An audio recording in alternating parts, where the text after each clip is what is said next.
I never thought I'd be the type of woman who would cheat on her husband, let alone with his own brother. But life has a way of surprising you, of leading you down paths you never expected to take. My name is Sarah Miller, and this is my story. I'm not proud of what happened, but I need to tell it, if only to make sense of it all. I met Michael when I was 23, working the late shift at Murphy's supermarket.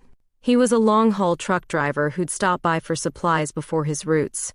He was charming in a rough sort of way, with calloused hands and kind eyes. Within a year, we were married, and shortly after, our daughter Amy came along. Life wasn't perfect, but it was good enough. We lived in a small rental house on the outskirts of town, making ends meet with my supermarket job and Michael's trucking runs. The only real problem was how often Michael was away. Sometimes he'd be gone for weeks at a time, leaving me alone with Amy and my thoughts. I first met Brian at our wedding, but we barely spoke then. He was Michael's younger brother, quieter and more reserved than Michael. It wasn't until last summer, when Brian moved back to town after losing his job in Cleveland, that things changed. Michael suggested Brian stay with us while he got back on his feet. "He's family," Michael said, "and he can help you out with Amy when I'm on the road." I agreed, not thinking much of it at the time. Brian found work at Pete's auto shop downtown, and our routine adjusted to include him.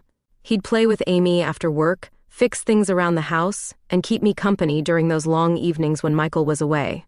Looking back, I can pinpoint the exact moment things started to shift between Brian and me. It was a humid July evening, and Amy had just gone to bed. Michael had been gone for 9 days on a cross-country route. I was sitting on our small back porch trying to catch some breeze when Brian joined me with 2 bottles of beer. "Thought you might want some company," he said, handing me one. "Thanks." I took a long sip, grateful for the cold drink. "How was work today?" "Same old. Fixed Mrs. Henderson's ancient Buick again. That thing's more rust than car now." We fell into easy conversation, the way we always did. Brian had a way of listening that made you feel heard, really heard. Not like Michael, who was always half distracted, his mind already on the next route, the next job. "You know what I miss most about Cleveland?" Brian said suddenly. "The art museum. Used to go there on my days off, just sit and look at the paintings." I turned to look at him, surprised. "I didn't know you were into art." He shrugged, looking slightly embarrassed. "Never told anyone. Michael would probably laugh." "I wouldn't laugh," I said softly. "I used to draw back in high school. Nothing serious, just sketches." "Yeah? Would you show me sometime?" Our eyes met in the dim porch light and something electric passed between us. I looked away first, my heart beating faster than it should. "They're probably in boxes somewhere," I mumbled. That night, lying in my empty bed, I couldn't stop thinking about the way Brian had looked at me. It scared me how much I wanted him to look at me that way again. The next few weeks were torture. Every casual touch, every shared glance, felt loaded with meaning. I started paying more attention to how I looked when Brian was around, wearing my hair down instead of in its usual ponytail, choosing nicer clothes than my usual work uniform. One afternoon, while Amy was napping, I was going through old boxes in the attic, looking for those sketches I'd mentioned. Brian came up to help. "It's like an oven up here," he said, wiping sweat from his forehead. His t-shirt clung to his chest, and I forced myself to look away. "Found them." I held up an old sketchbook, dusty but intact. He moved closer to look, his arm brushing against mine. The contact sent shivers through me despite the heat. We sat cross-legged on the attic floor as I showed him my teenage attempts at art. "These are really good," he said, his fingers tracing one of the drawings. "You should start again." "Maybe," I said, but I wasn't thinking about drawing. I was thinking about how close he was, how easy it would be to lean just a little bit closer. The baby monitor crackled with Amy's wake-up sounds, breaking the moment. I scrambled to my feet, practically running down the attic stairs, my heart pounding. That night, I lay awake for hours, disgusted with myself. Michael trusted me. He trusted his brother. What kind of person was I, having these thoughts about my husband's brother? The guilt ate at me, but it didn't stop the feelings from growing stronger. Brian and I started finding excuses to be in the same room, creating moments of accidental contact that weren't really accidental at all.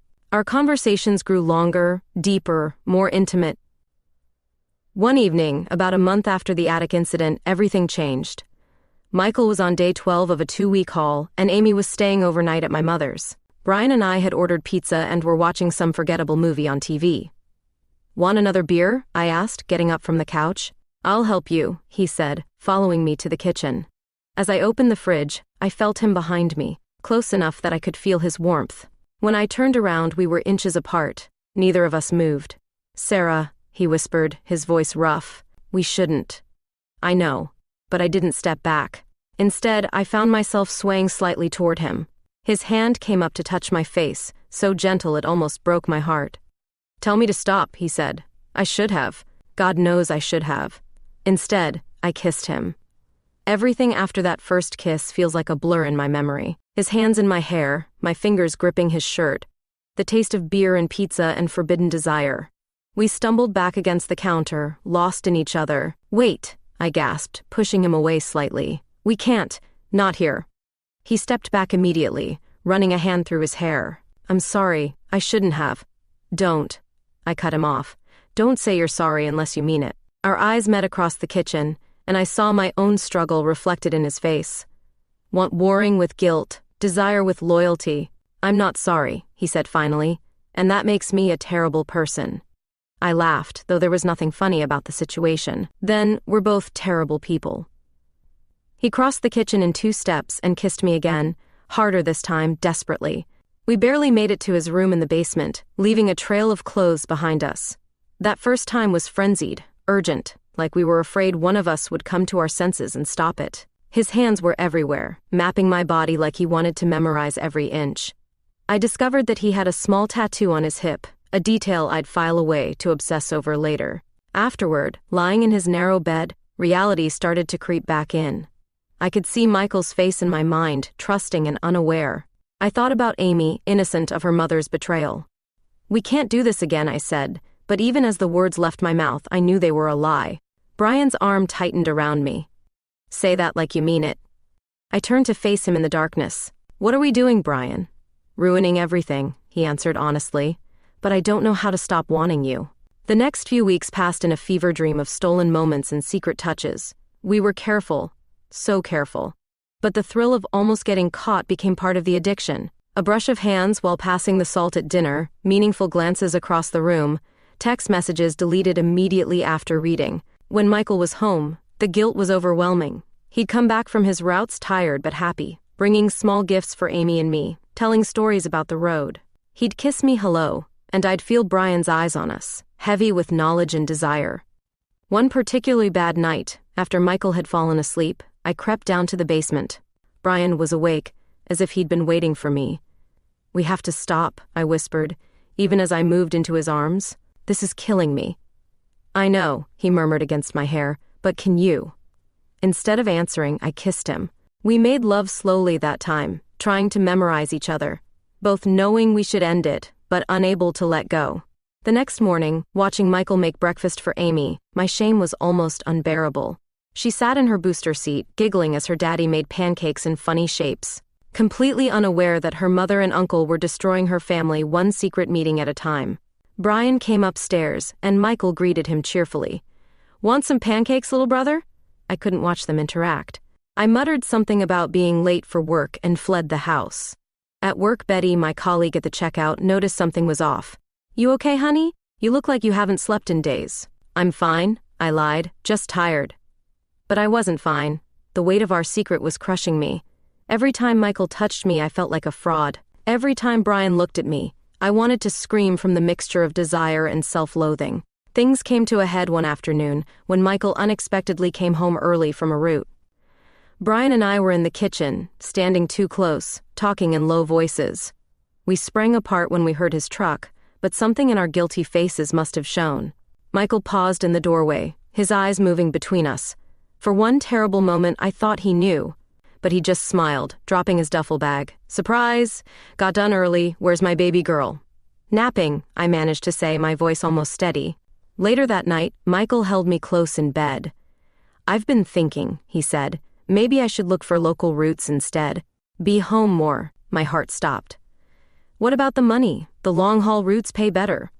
"Some things are more important than money. I miss you and Amy too much when I'm gone." I lay awake long after he fell asleep, tears sliding silently down my face. Michael was trying to be a better husband, while I was betraying him in the worst possible way. The next day, I asked Brian to meet me at the small park near the supermarket during my lunch break. We sat on a bench, maintaining a careful distance between us. Michael's looking for local roots, I told him. He wants to be home more. Brian was quiet for a long moment. Maybe that's good. Maybe it'll help us. Stop. Is that what you want? He laughed bitterly. What I want doesn't matter. What we're doing, it's wrong, Sarah. We both know it. I know. I watched a group of children playing on the swings, their mothers chatting nearby. Normal people living normal lives, not torn apart by forbidden love and guilt. I could move out, Brian suggested. Find my own place. The thought of not seeing him every day made my chest hurt. Where would you go? Pete mentioned there might be an opening at his brother's shop in Columbus. It's only 2 hours away, but far enough, I finished for him. We sat in silence, both understanding what needed to happen, but neither wanting to be the one to say it. Finally, Brian spoke. I love you, Sarah. I never meant to, but I do. And because I love you, I have to leave. We're destroying everything. Michael, Amy, ourselves. I started crying then, quiet tears that I tried to hide from passing strangers. Brian's hands twitched like he wanted to reach for me, but he kept them firmly in his lap. When? I asked. End of the month. Pete's brother needs an answer by then. 2 weeks. We had 2 weeks left. Those final weeks were torture. We tried to maintain normalcy, but every moment felt charged with goodbye. Michael noticed something was wrong with his brother but attributed it to job stress. The night before Brian left, Michael insisted on having a family dinner. To celebrate your new job, he said, raising his beer in a toast. Though we'll miss having you around, won't we, Sarah? I nodded, not trusting myself to speak. Under the table, my hands were shaking so badly I could barely hold my fork. After dinner, while Michael was giving Amy her bath, Brian and I had our last moment alone in the kitchen. I left something for you, he whispered. In the sketchbook in the attic. Don't look until tomorrow. I wanted to kiss him one last time, but we couldn't risk it. Instead, we stood there, memorizing each other's faces. Take care of yourself, he said finally, his voice rough with emotion. You too, I managed to say. The next morning, Brian left early. I heard his truck start up before dawn, but I didn't get up to say goodbye. I couldn't trust myself to keep it together if I saw him one last time. After Michael left for work and I dropped Amy at daycare, I climbed up to the attic. The sketchbook was where we'd left it months ago. Inside, between pages of my old drawings, I found a letter. Dear Sarah, I've written and rewritten this letter 100 times, but nothing seems right. How do you say goodbye to someone who's become as essential as breathing? How do you walk away from something that feels so right, even though you know it's wrong? I'll always treasure the moments we shared, but we both know this is the only way. Michael is my brother, and he loves you. Amy needs her family intact. Sometimes love means letting go, even when it breaks your heart. I'm sorry for everything and nothing. Sorry for the pain we've caused, but not sorry for loving you. You showed me what it means to feel completely alive, even if it was just for a little while. Be happy, Sarah. That's all I ask. Brian. I sat in the dusty attic and cried until I had no tears left. Then I burned the letter, watching our secret turn to ash. The next few months were hard. Michael kept his word about finding local roots, which meant he was home most nights. He tried so hard to be a good husband, and I tried equally hard to be a good wife. Sometimes, watching him play with Amy or feeling his arms around me at night, I almost convinced myself I could forget Brian. But there were moments, catching a glimpse of someone who looked like him, hearing a song we'd listened to together, passing Pete's auto shop, when the pain would hit me fresh and raw. Michael occasionally mentioned Brian, telling me about their phone conversations. He seems different, Michael said once, quieter. Pete's brother says he works all the time, barely socializes. Think he's okay? I murmured something non-committal, fighting back tears. A year passed. Then, too, life went on. Amy started kindergarten. I got promoted to shift supervisor at the supermarket. Michael's local roots meant we spent more time together as a family. From the outside, we probably looked like the perfect small-town family. But sometimes, late at night, I'd find myself in the attic, looking through my old sketchbook. I never drew again. It reminded me too much of that summer afternoon with Brian. Instead, I'd run my fingers over the pages where his letter had been, remembering the weight of forbidden love and the price of doing the right thing. I saw Brian only once more, at Michael's father's funeral 3 years later. He looked older, more serious. He'd grown a beard, and there were silver threads in his hair. Our eyes met across the cemetery, and for a moment, I felt that old electricity, but we both looked away quickly, maintaining our careful distance. At the wake, he stood with his new wife, A pretty redhead named Rebecca. Michael had told me about the wedding, but I hadn't attended, claiming Amy was sick. Watching them together, I felt a complicated mix of emotions: jealousy, relief, regret, acceptance. As I watched Brian with Rebecca, I noticed how he held himself slightly apart from her, the same way I sometimes did with Michael. I wondered if she knew she was living with a ghost, just as Michael was. That night, after the wake, I found a small sketch tucked into my coat pocket. It was rough but skilled. A drawing of me sitting on the back porch that summer evening, beer bottle in hand, hair loose around my shoulders. At the bottom, in familiar handwriting, "I still don't know how to stop." I burned that sketch too, just like the letter, but I memorized every line first. Years have passed since then. Amy's in high school now, starting to notice boys herself. Sometimes I look at her and wonder if she'll ever find herself in an impossible situation like mine. I hope not. I hope she finds an uncomplicated love, one that doesn't require choosing between desire and duty. Michael and I are still together.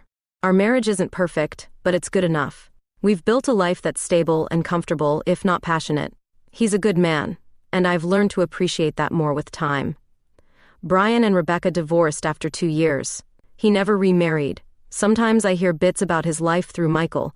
He moved to Seattle, started his own garage, seems to be doing well. I pretend not to listen too carefully to these updates, but I store away every detail like precious gems.